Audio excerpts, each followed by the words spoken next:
Confidently controversial. Confidently controversial. Confidently controversial.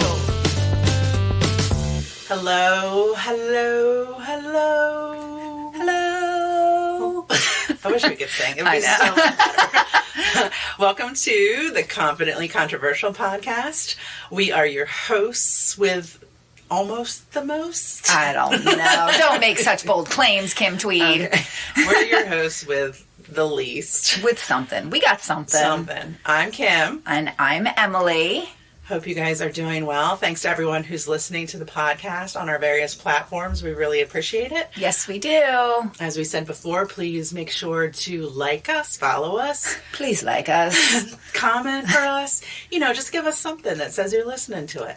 Find your own 6 degrees to Spader. I don't know. Just interact with us. Yeah, what I was thinking would be fun? What? I'm just putting ideas out there. Like, because every show, we take turns picking movies from our youth, and we talk about them, and then we watch them, and then we come back and we talk about it more, having seen it again through our adult, mature eyes. So it'd be fun for people who are listening to listen to the first part, go watch the movie, and then listen to the second part. Yeah. So just an idea for any listening parties out there. We understand might be you fun. guys are in your cars or in the shower or, I don't know. I don't know. But Somewhere. I know someone who listens was telling me that this has definitely inspired them to go back and watch the movies that we've talked about. So I love that. I think that's super duper fun. It's very exciting. Before we get into the movie, how have you been, Kim? I have been pretty good. Pretty good. Okay. Yeah. Solid. Yeah, Nice. I mean- I'm so happy for you. Well, I want to talk about, we had an incident last night that I want to talk about because a lot of this show is also talking about our bouts with anxiety. Okay. And we torture ourselves with things sometimes, and that's the awfulness about anxiety. And it's all in your head, and it's just like mental torture that you do to yourself, which is just 100% is the worst part of it. So last night we were hanging out. I was meeting your sister, got a new puppy, Betty. Shout out Betty, who is so adorable. She's like a baby. She's just a baby 8-month-old puppy. So I took my family over to your sister's house, and you were there, and we were all hanging out to meet this puppy, and I got to hold the puppy, and it was great. And then the puppy wanted to be put down or something like that. Yes. Now, I have cats, Yes. and I'm used to carrying cats around and then putting them down. And when you have a cat, as you know, cats, are fine. You could throw them and they just have that land. saying, cats always land on their feet. Cats do always land on their feet. Fortunately, so that's not the same for dogs. It's not the is same. it, Emily? Oh my God. So I'm holding this puppy, guys, and the puppy's ready to go down. So I just basically drop it on concrete, and it falls and it hits its little baby face. And I have been torturing myself since then. And your sister, the puppy was fine. Your sister used to work. Totally fine. Puppy's fine. Your sister used to work for a vet. She would know if the puppy was really hurt. Yes. And she was fully just no, this puppy is fine. It's totally fine. Your sister was so nice about the whole thing. Yes. I simply cannot stop feeling terrible about this and just so awful. And I hate that I am that person who can't just let it go. And I know that for the rest of my life, I will think back to what happened and play it over my head and feel awful about it. Okay, and what do you think? Do you think, because so ultimately the dog is fine. Like you said, my sister was a vet tech. She checked out the puppy. The puppy's fine. The puppy's actually going to the vet today anyway because it's a baby puppy. Right. And they have to take it to the vet for its first vet appointment. So it's going to be doubly checked to be sure that's fine. So for all intents and purposes, this dog is fine.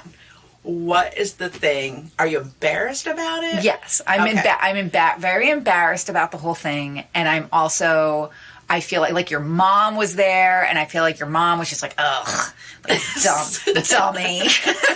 And Listen, I feel like everybody was just like, feel pretty bad. So don't let her do that to you.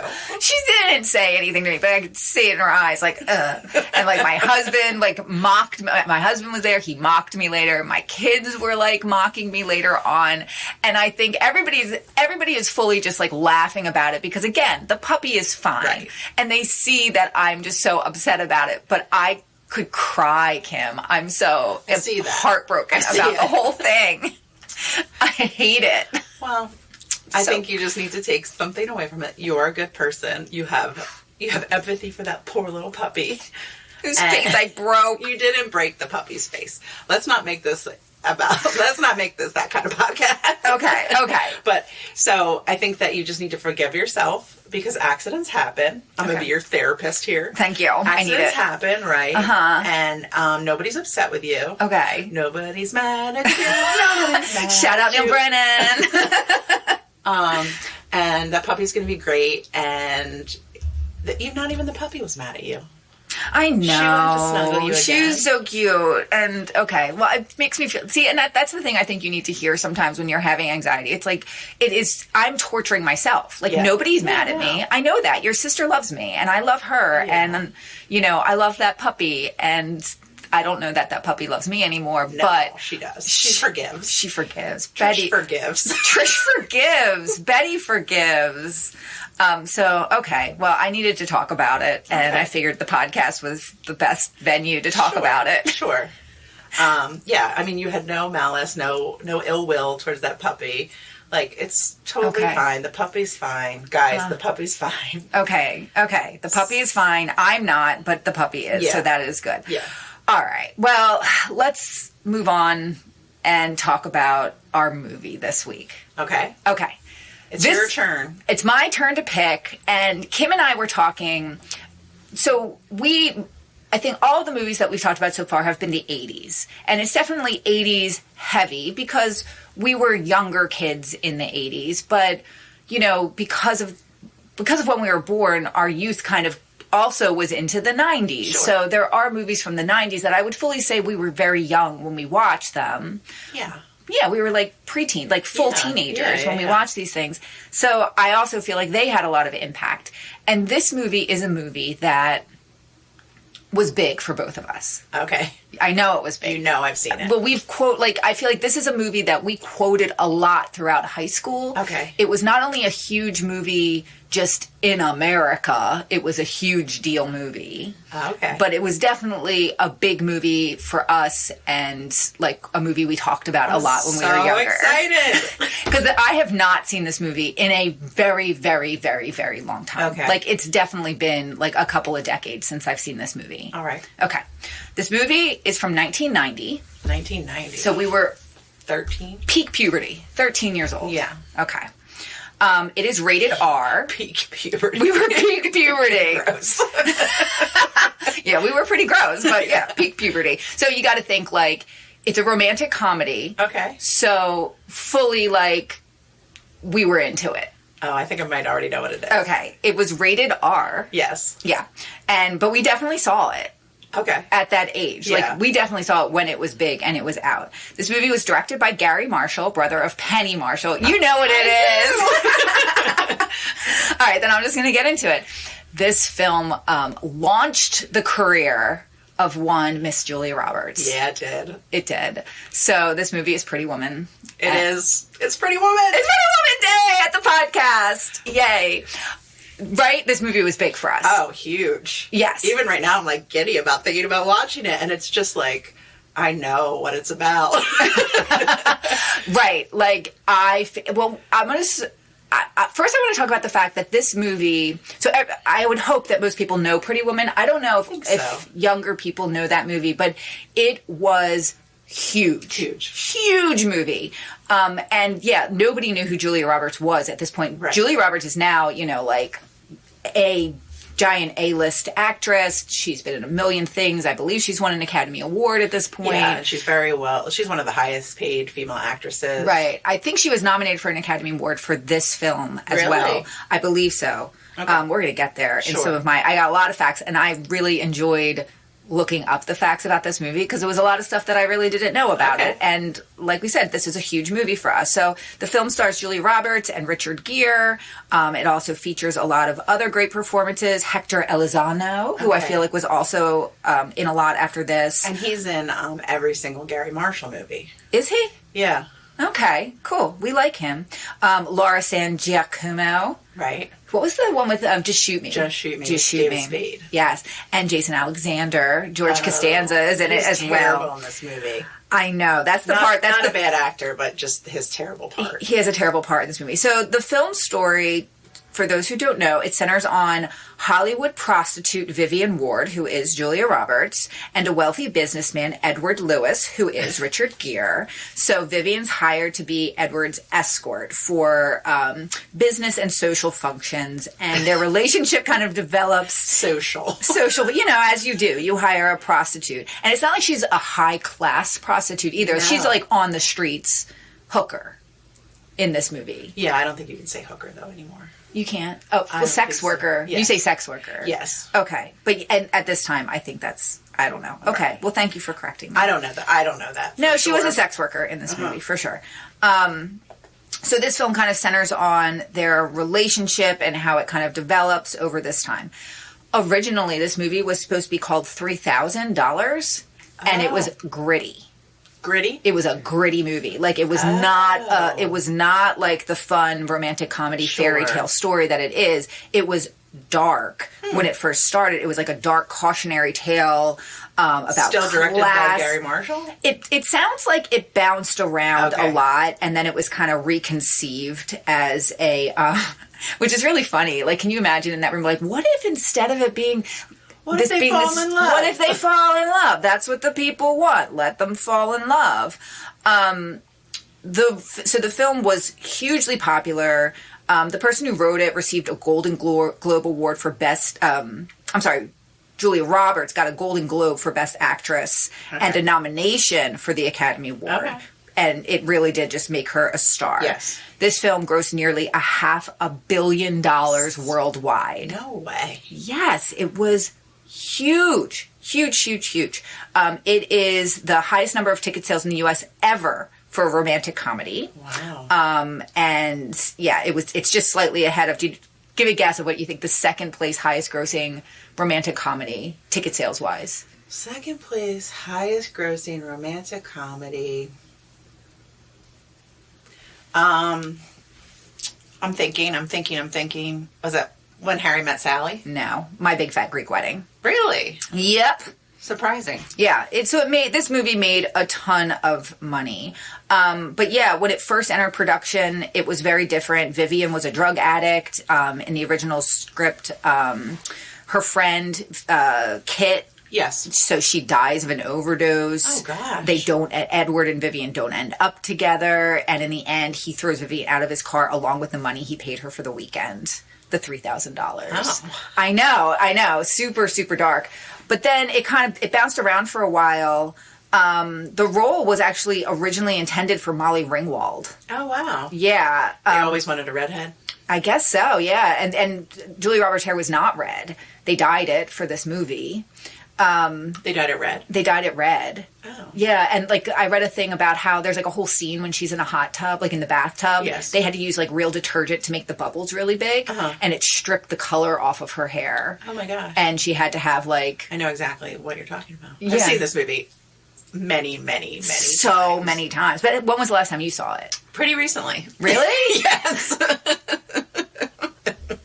I haven't seen it very recently. It's on TV a lot. If I bumped into it, I would certainly watch it Yeah. because I feel like it's that kind of a movie. I feel like I had the option to watch it on TV last week, and I was like, and I waited. Well, I'm glad you waited. I know. Because now we're watching it again together. So yeah, Disney, who ultimately put this movie out, did not want Julia Roberts for this role. She was an up-and-coming actress. I think, what was the big one that... Steel Magnolias. Steel Magnolias, but then she was also in that, like, something pizza. Mystic Pizza. Mystic Pizza. So they didn't want her. They wanted a bigger name attached to it. She actually had to... she had to audition for it twice before they decided on it. It was offered, like I said, Molly Ringwald, Meg Ryan was up for it, Winona Ryder, Diane Lane, Jennifer Connelly. Richard Gere actually refused the role several times before he finally took it. There's like a story about the way that he ultimately decided to take it was they flew Julia Roberts out to meet with him. And while she was with him, like Gary Marshall called and was on the phone and he was getting ready to kind of be like, oh no, I can't do it. And she wrote on a Post-it note, like, please take the role, please take it. Wow. And he did. Oh, so yeah, which makes it like so freaking cute. Do you know who was, originally a lot of before it was Richard Gere, or because he kept refusing it, I guess, they were looking at a lot of different actors for it. One of them that tested for it was none other than Charles Grodin, Incredible Shrinking Woman fame. No. I kind of love it with Charles Grodin.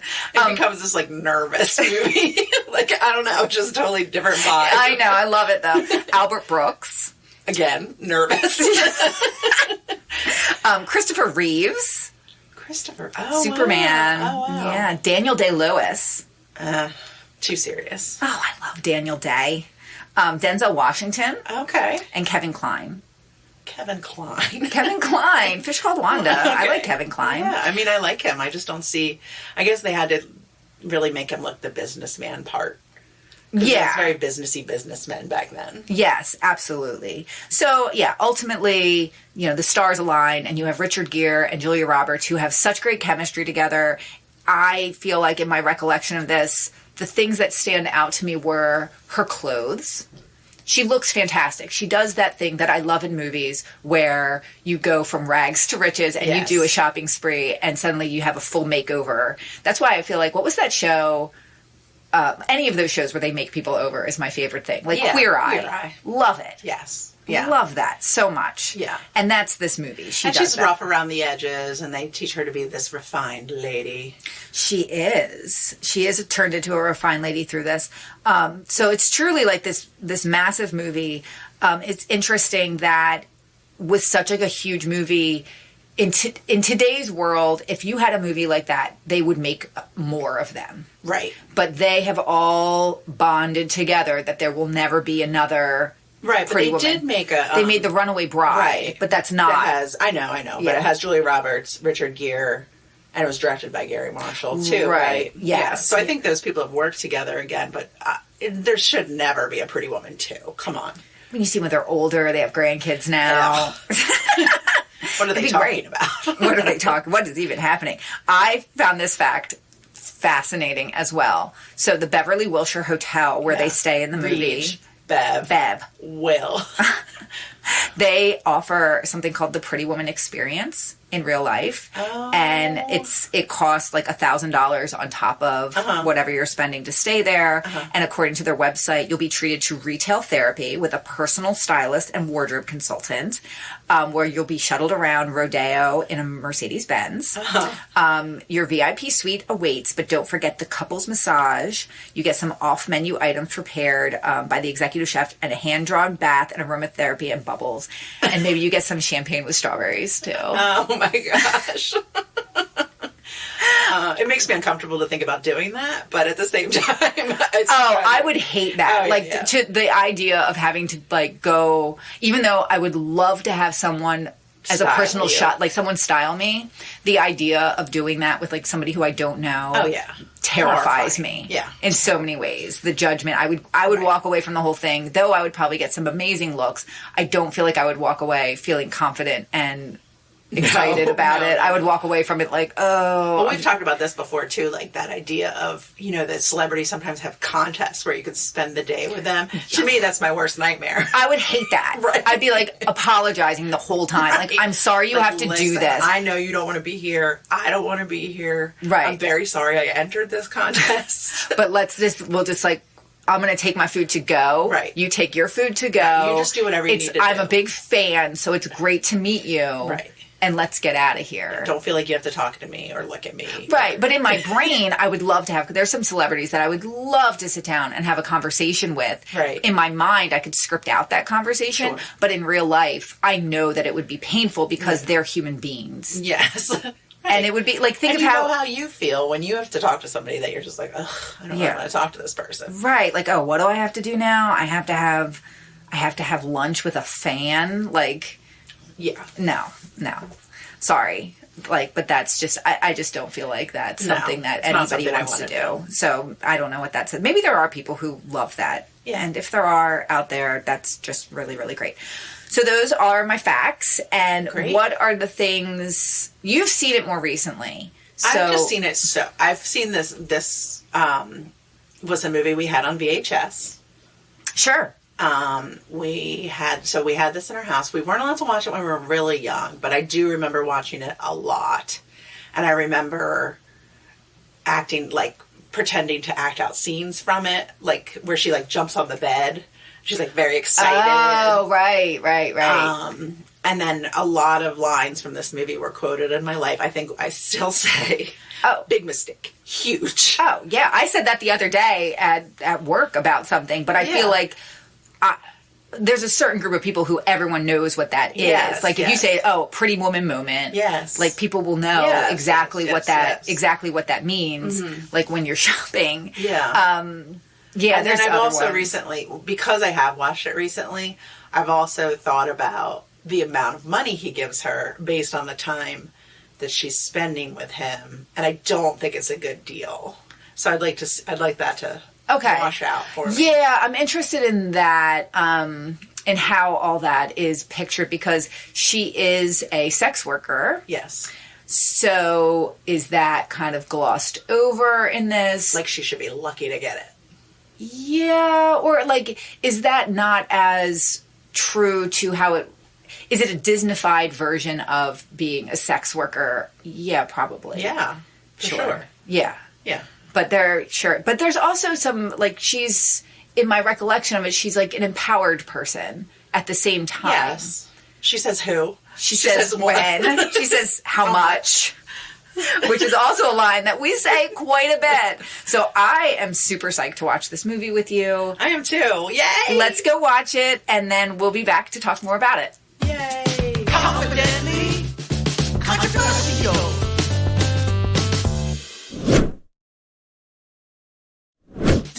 Confidently controversial.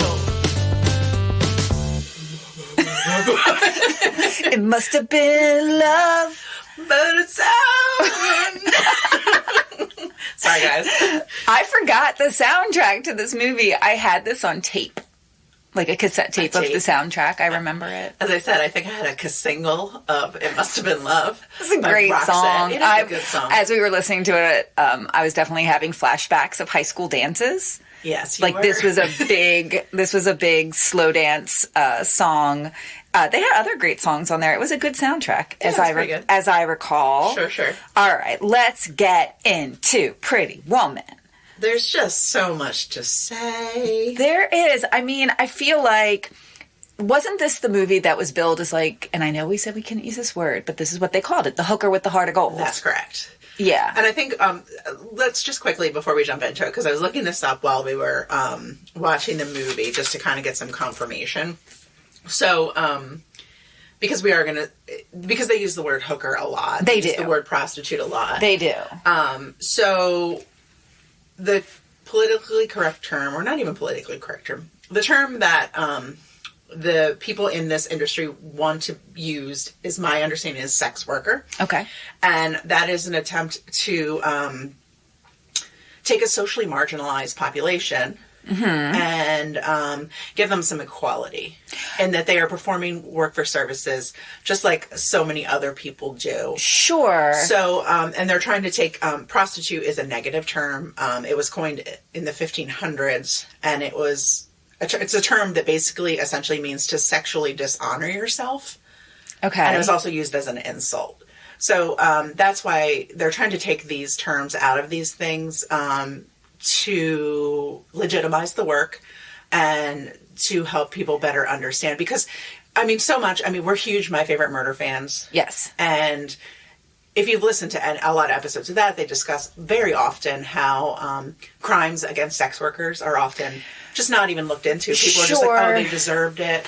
You know, this is something that is done because these women put themselves in terrible situations. Right. But I also think that, like, I'm sure that there is a certain population of sex workers who have agency and choose to do that. But then there is also a large amount of people who are not, it's not within their own agency. They're put into terrible positions where they are sex trafficked. And that's like a whole other thing as well. So, yeah, it's very dicey. I do think that within the context of this movie, they do present more the sex worker type thing where it's a choice and they have agency. Yes. And that was something I thought a lot about in this, just in terms of that part of the film. Mm-hmm. So the character of Vivian, the Julia Roberts character, they do kind of show her as someone who does have agency, is making this choice, is saying, I say who, I say when, I say how much. That's correct. And that's like their thing. They don't have pimps. Right. They don't want to have, they make the choice not to have a pimp because they don't want to be controlled. They want to be in control of the situation. They want to set the price. They don't want to have to give someone else their money. So they're very much, on their own, taking this on. And they're doing this as a way to make money. Yes. And they kind of position her as, this is a choice I have made to make money for myself, and this is what I'm going to do to get ahead. Yes. But at the same time, I feel like her relationship with the Richard Gere character very much takes away her sense of agency. Yes. Even within the context of her falling in love with him, their relationship, like, I feel like they're trying to make you feel like, oh, she is this person who's very empowered and he falls in love with her, and that's part of the reason he falls in love with her. But I feel like the relationship they have is really messed up. And the way that he treats her, though not treating her as a prostitute throughout, like, every once in a while he does, and that's kind of a plot point that he's like, you made me feel like a prostitute in this moment or whatever. But the way he treats her is very much like a child, and she acts very childlike. Very infantilized. Is that is that the term? And it looks like a choice in the movie to do so. Like, so we've both seen this movie so many times, but watching it with this very critical lens and like having to think about all these points, you definitely noticed it. Like, she's simple. She's simple. And, well, it reminded me of My Fair Lady. Well, that's, I have that. Yeah, it's My Fair Lady. I mean, because at first I was like, definitely. It's Cinderella. It's not Cinderella. It's My Fair Lady, where and if you've never seen My Fair Lady, it's based on, what's the name of the play that it's based on? Pygmalion? Whatever it's called. Yeah. My Fair Lady's the one that people know. Pygmalion. Where it's like a dictation teacher or something, and he says, I can take any street urchin and get her to pass. The rain in Spain falls mainly on the plains. Right. So he takes this person who's like a street urchin type. It's like, hey, I'm a street urchin. And like, you have a really good British accent. I was like, what? Who's that? Hello, governor. And he teaches her to speak in like a high society type talk. And you see that. You definitely see that with Vivian and the hotel manager. He teaches her which fork to use and gets her. And set I think up in Richard, outfits. And Richard's like, no, I'm going to take you to show you how the other half live, and you're going to get good clothes, and I'm going to take you to nice places, and I'm going to be able to pass you off as a girlfriend of mine. Right. But really, you're just a LA prostitute. Well, you're an employee. And I think that the way first of all, they make a big thing about how she says who, she says when, she says how much. Yeah. And so they initially state that she initially says that for an hour, it costs $100.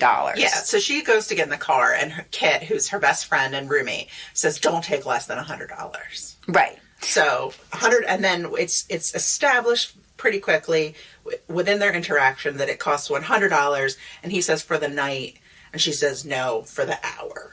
Right. So $100 an hour. Right. So then he gets, he decides like, okay, we're going to do this thing. And he says, well, how much for you to like hang out and stay here for the whole night? Yes. And she thinks about it and she says, well, she says you can't afford it. Right. That's what she says. You can't afford it. But then she comes up with the price of $300. Right. For the whole night. Kim, how long is a night? I mean, I was going to say, if it was me and I was setting the price. Right. I said. If you were the hooker with the heart of gold. That's right. I would say, 12 hours. I give you 2 for free. You give me $1,000. Yeah. Yes, obviously. For $1,000. Right. $1,000 makes sense. Mm-hmm. She says $300. $300. And he's just like, and she also thinks he can't afford it. And it's just like, he drove up in a very expensive sports car and is staying in the penthouse of this very, very expensive hotel. Like, is she dumb? Right. Yeah, and I think that was my question. Like, is she... But I feel like, no, they don't want her to be dumb, because she says in the end, like, I actually did really well in school. And they're like, oh, I could see that. And she says, I have like an 11th grade education. Right, but they set her up to have all these like fun facts. You know what I mean? Right. Like, about she knows how big her foot is based on the length of her arm and how long her legs are. Because she has giant size 9 feet, which I'm like, geez, I have size 9 feet. But I have size 10 feet. Let's not talk about that. Oh my God. But you know what I mean? Like, I just don't... You freak. I'm not sure what they want this character to be, because obviously she changes him in some way, because he had a girlfriend before, and he's had all these ladies. He's a ladies' man, and nobody could pin him down. Most eligible bachelor. Yeah, he was a very absentee boyfriend. He's actually breaking up with someone in the beginning of the movie, and she's in New York, and she's moving out of his apartment as they speak. Right. So the ex-girlfriend says, I don't want to be your beck and call girl, or I feel like your beck and call girl, which obviously comes back because he hires this woman, Vivian, to be his beck and call girl. Well, did you notice the first thing that is said in this movie?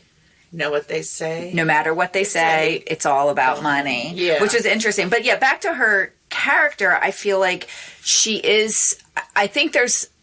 What you're supposed to like about her is her authenticity. Okay. And the fact that, when, people are noticing her for being, what I was saying, she wears this outfit. It's kind of an iconic outfit that's like a white kind of tank dress, where you see her sides exposed. And I was just in the context of now, I feel like, oh my gosh, people walking around on Rodeo Drive are probably right now are wearing much crop tops, and much less clothing.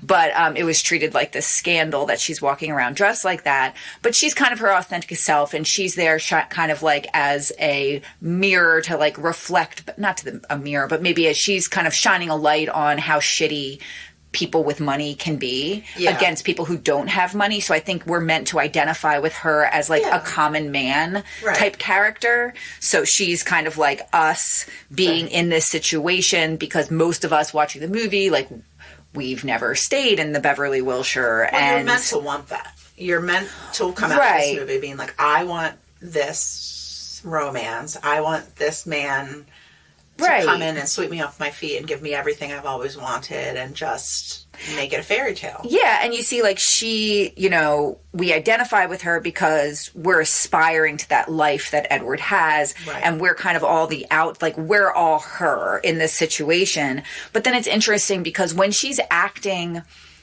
she's supposed to be this person who's her authentic self, but then when she's acting as more of the sex worker, and she's like being more like that towards him, sexy, she's very phony sounding, and so I don't know if it's supposed to be that.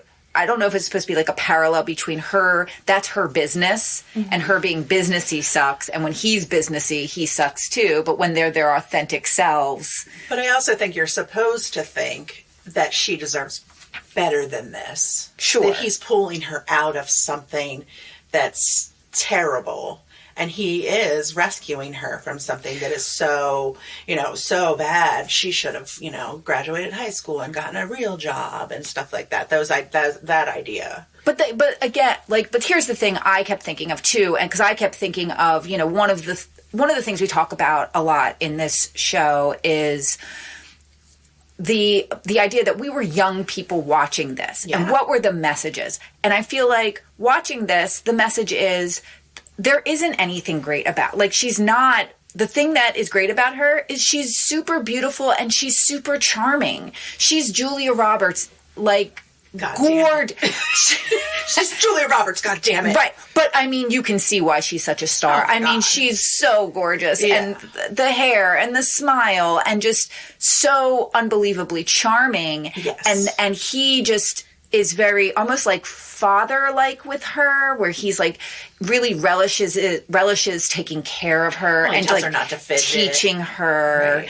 And it's a little bit creepy. And there's a big age gap between the two of them in this movie. So when this movie was made, he was about 40 and she was in her very early 20s. Like 22. Yeah. Yeah. So there's about a 20-year age gap. And it's almost like he likes how dumb she is, where he's like, oh, I can teach you. And I like that I get to be the one who's going to teach you I'm going to give you these experiences. So it's almost like you're supposed to feel like she has power and she is teaching him. But he has so much more power, and even at the end, in so many different ways. Right. Even though, like, the last line in this movie is he's like the fairy tale, and he's like, you know, what happens next? And after he rescues her from the tower, and she's like, well, she rescues him right back. And it's like, okay, by just being his girlfriend, him to take a day off work. Yeah, by by allowing him to spend money on her and by allowing him to like buy her clothes and make her pretty. Yeah. You know, I mean, I think it's a little bit weird, and it's a little bit, it's like, it's definitely supposed to be a fairy tale story, and I get that. And is it a fun romantic comedy? I mean, we were laughing. It is. Yeah. It's a good movie. It's a good movie. And Julia Roberts, I mean, I really feel like her performance in this movie set the tone for the rest of her career. Oh. She's expected to be that person in most of the movies that she's in afterwards. And I think she probably won an Oscar for Erin Brockovich, which was a film with her not being that goofy, affable person. But I think in Erin Brockovich, she was that scrappy person. Yeah. That she is also in this movie. Yeah. For sure. Yeah. But yeah, so I mean, I'm not trying to suck all the fun out of it. Well, but you did. As I often do. But dropper of puppies, sucker outer of fun. Yeah. That is me. But I feel like it is some like really weird messages. And even, I mean, I feel like the scene that when I was thinking about watching this movie I hated this scene when I was a kid, and I definitely, it's a very hard scene to watch. And that's when, Stucky, Jason Alexander, who is supposed to be like a slimy lawyer. He's Richard Gere's lawyer, and he knows that she's a sex worker. So when Richard Gere's not around, he hits on her, and it's just like, well, he basically tries to rape her. Basically, and he smacks her in the face. Mm-hmm. And then she makes the comment afterwards, just like, you know, why do men know how to hit a woman so well? Why are men so good at hitting women? Yeah. Which is just, but I remember being younger and watching that. It's just so awful to watch. Well, he's so skeezy in this movie. Like the way he touches her shoulder and her leg and stuff. It's very, I mean, it is. But this was pre-Seinfeld, I think. Oh, yeah. And I feel like, because I feel like I remember when I first saw Seinfeld being like, oh, it's Stucky. Gross. And you already hated him, so it was like, okay. And he's not really. I mean, he's obviously the villain because, you know, we learn pretty early on that he's married, but also that he's going to mention to her. He mentions to Vivian right away that he would like to get together with her. Yeah. Sometime. It's gross. Mm-hmm. He's gross. Also, we didn't touch on this. So we talked a little bit about the $300 for the night. Yes. Oh, but then, you know, they spend the night together, and the next day he wants to spend more time with her, so he wants her to stay the whole week. And they have a discussion that it's 6 days or 6 nights. 6 nights. And the days, obviously. And he's going to buy her clothes and stuff on top of it. Yeah. Right. Presumably worthless clothes, because in this life in the life that she actually has, where is she going to wear these clothes? True. So, but 6 nights, and they're going to settle on a price, and that price is $3,000, which equates to about $21 an hour. Right. So it's a little more than minimum wage. Well, today's minimum wage. I mean, back then minimum wage was like $8 an hour. So I mean, I guess it's, you do have to do that math of the time. But even then, I just think that the fact that they set up in the beginning that she makes $100 an hour, and that just kind of goes right out the window when she's negotiating. I don't know if that's meant to be like a character thing where it's like, oh, she's not that bright. No, I don't think so. I don't think so. I don't think that's it. I think that it's just, we had to come to terms to a price, and she says $4,000, and he says $2,000, and then she says $3,000, and he says okay. So I don't know, but yeah, there's a point in this thing where they claim to both be business people. Yeah, well, I think that's how they're setting it up. Right, they're and both it's just business. Well, she's not a very good business person. No, but I think that goes back to this thing of he has all the power. He knows in that moment that she's not good at business. Yeah, what else is she going to do? Go out and, Right. Right. So, I don't know. Yeah, I think that a lot of this is, well, let's talk about, there is, even though I do think that there's some really weird messages in there in terms of what men are looking for in women, which is, be pretty and be charming. Yes. So do those things. But make sure you do it the right way. You have to do it the right way. You should also look like Julia Roberts and be very bright and laughing and just fun to be around and to watch old movies and have quirky things about you. No quirky facts, but don't necessarily. No stuff about cars, and you can tie a tie. Right. Just, no facts that are meaningful to boys. Yes. And then they will like you. Right. And as long as they have control over, paying for all of your clothes and, taking you out on fancy things. And I say all this fully, I would love. As I say all this, and I'm kind of shitting on it. At the same time, that is a certain dream. Oh, sure. For sure. Yeah. I mean, to have someone just be okay, I'm going to take you out and you're going to be able to buy anything you want in this store.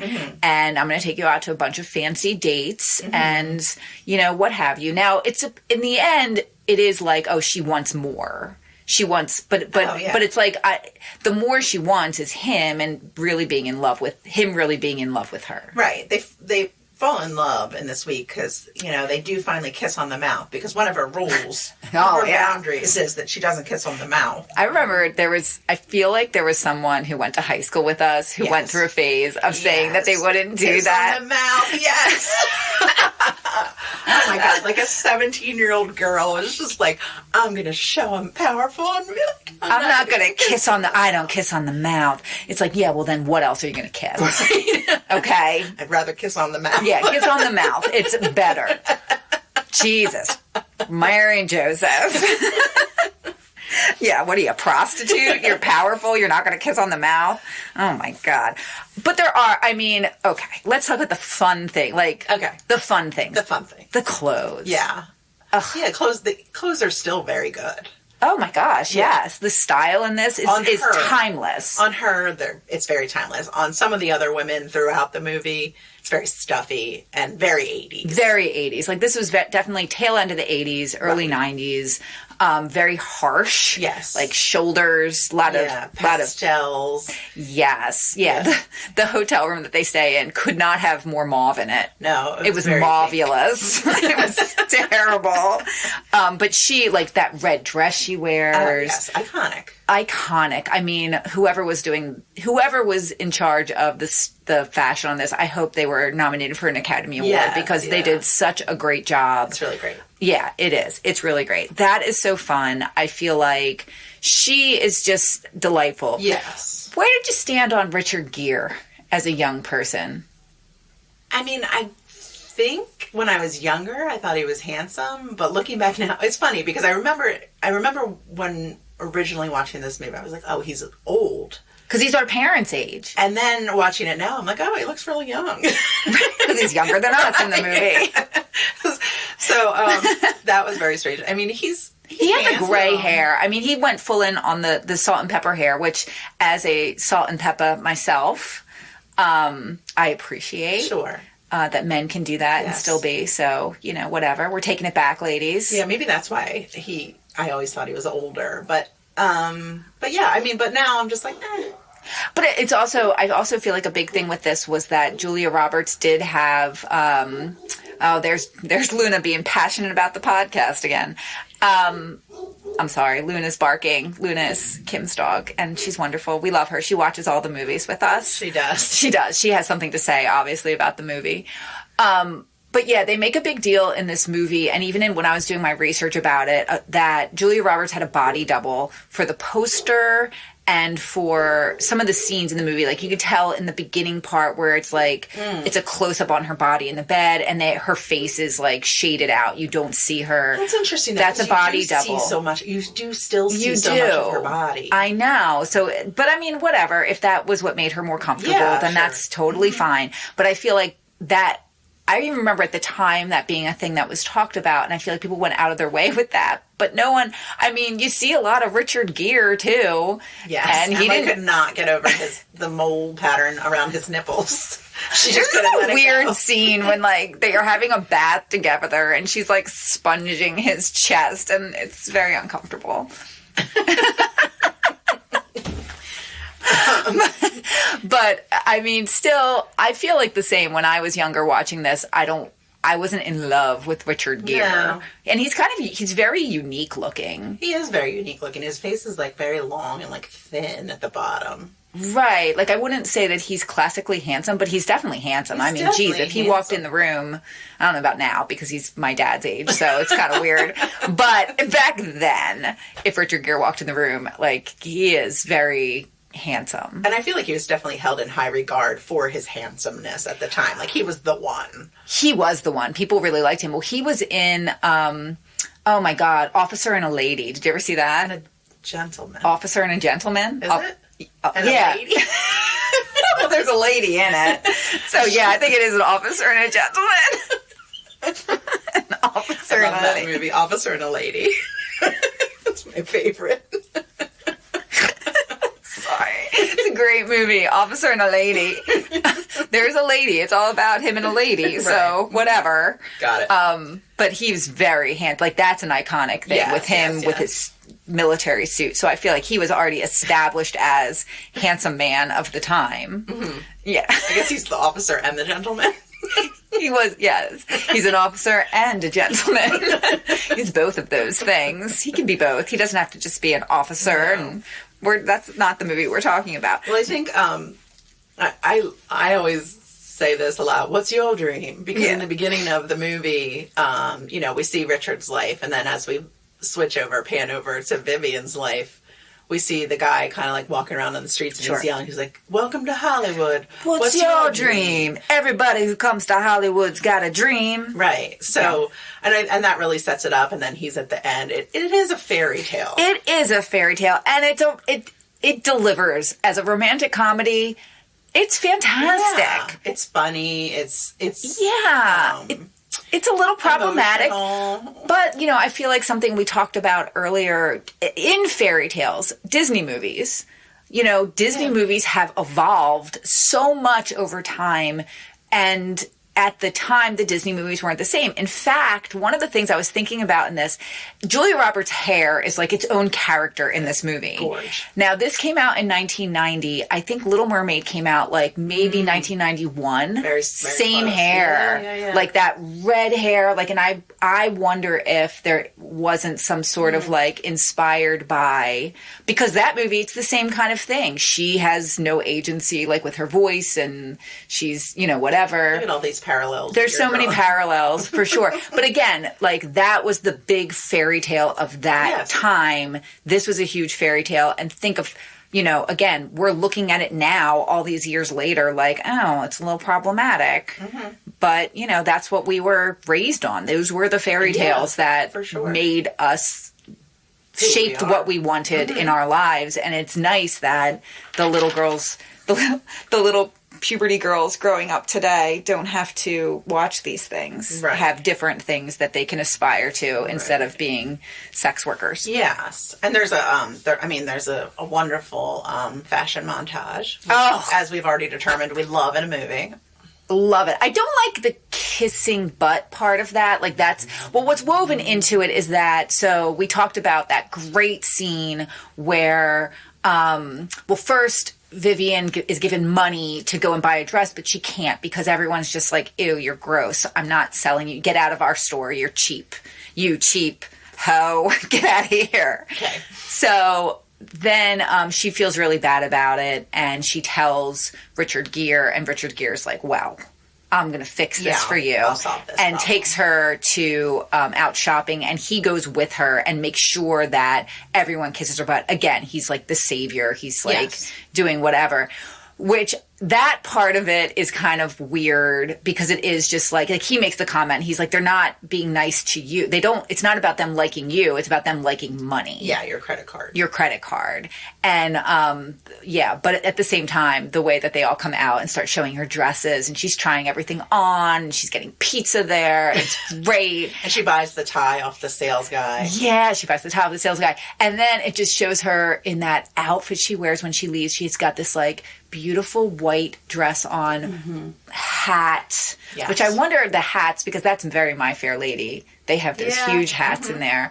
But, and she's always wearing a hat in this. She wears a couple of great hats in this movie.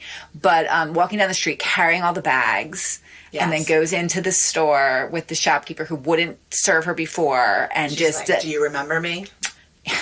And the woman was like, no, I don't. And she's like, well, I came in here yesterday and you wouldn't serve me. Big mistake. Huge. Best. The best. The best. I feel like the other thing from this that I had forgotten about is when she goes to the horse race thing and she does like the whoop, whoop, whoop. The Arsenio. The Arsenio. Was that the Arsenio at the time? Uh-huh. That's where she took it from? Okay, I didn't know what the timeline was on that, but that was like a big thing too. Yes. Well, that's what she's, the fish out of water. Yes. So. Yeah. Yeah. Well, overall, I mean, I'd watch it again. I'm going to continue to watch it. I mean, I was cheesing all over the place from the beginning. Would you show your kid the movie? No, I don't think so. Right. No, I wouldn't be like, come watch this great movie or whatever. Like, yeah. Because you show your kids a lot of things from the past, a lot of movies and TV shows from the past. We do. But you wouldn't allow this, you don't think?